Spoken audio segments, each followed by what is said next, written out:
السلام عليكم ورحمة الله وبركاته.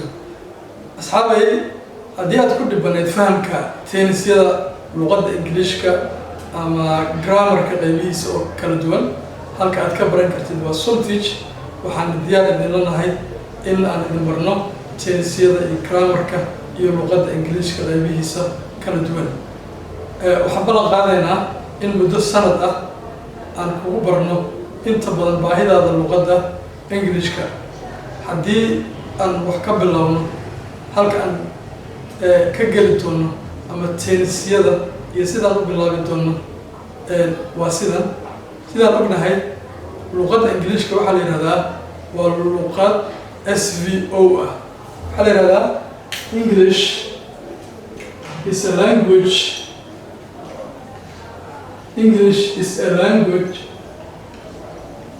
language of SVO.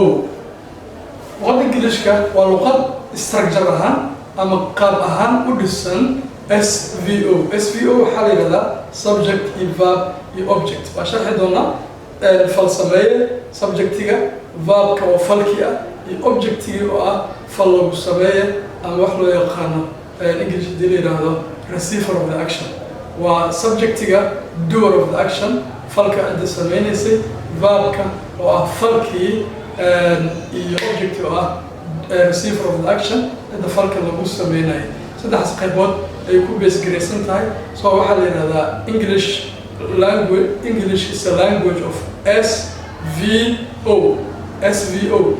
marka macnaheeda haddii aad doonayso inaad teenisiyada si wanaagsan u baratid ama grammarka qaybihiisa kala duwan waxaa muhiim ah saddexdaas qaybood aad si wanaagsan u fahansan tahay, subject, verb iyo object aad fahansan tahay. waxaan diiradda saari doonana waa intaan subject iyo verb iyo object. okay, luqadda carabiga oo kale haddii tusaale aan kasoo qaadano waxay ka bilaabanaysaa verbka, waxaa ku xiga subjectiga, waxaa ku sii xiga objectiga. so waxaa la yidhahdaa ayadana waxaa waaye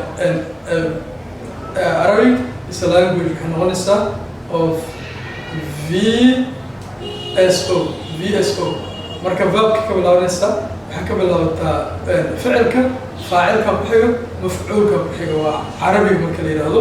luqado kalena waxay leeyihiin structure-kooda iyo qaab dhismoodkooda ay leeyihiin. luqadda ingiliishka marka waxaa la yidhahdaa waa language of SVO. si aan teenisiyada u barano waxaan aad diiradda u saari doonaa, baran doonaa saddexdaas subject, verb iyo object aan si wanaagsan u fahmi doonaa. teenisiyadii ayaan geli doonaa, hadalkii ayaan sii geli doonaa.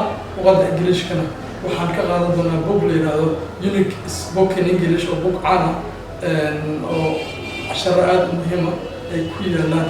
halka ayaan kasii wadi doonaa ilaa grammarka. waxaan ballan qaadaynaa muddo sanad gudaheed ah in luqadda ingiliishka aan inta badan baahidaada kugu barno. keliya telefoonkaaga commentiga hoose noogu reeb si aan kuu soo wacno uguna wargelino xilliga rasmiga ah ee aan bilaabayno, kooraskaas aan bilaabayno. daraasadda waxaan ku bixin doonaa, kugu siin doonaa nambarkaaga telefoonka, whatsappkaaga. ugu dambeynna markii aad dhowr bil gaartid waxaad lagaa diiwaangelin doonaa website-ka ayaa lagaa diiwaangelin doonaa.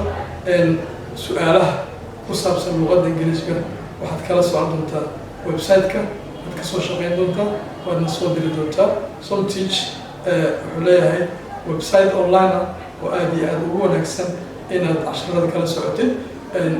whatsappkaagana waan kugu soo diri doonaa casharada. telefonkaaga commentiga kusoo qor si luqadda ingiliishka si hufan aad ugu baratid. waxaan ballan qaadaynaa mar kale in inta badan baahidaada aan ku koobi karno hal sana aan kugu soo koobi doono. ayadoo luqadda ingiliishka aad ogtihiin inay tahay luqad ballaaran, wax walba oo aad sameynaysid ama tallaab kasta oo aad qaadaysidna waxay ku xiran tahay xilliga hadda la joogo oo la yidhahdo digital age. waa luqadda ingiliishka, tallaab kasta oo aad qaadaysid iyada ayaa ku hortaallo, meel kasta oo aad tagtid iyada ayaa ku hortaallo. haddii aad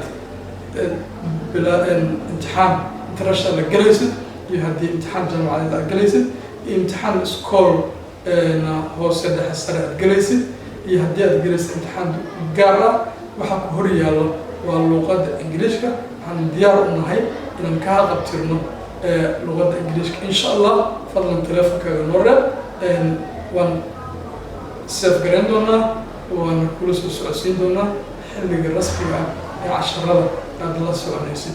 asalaamu calaykum waraxmatullah.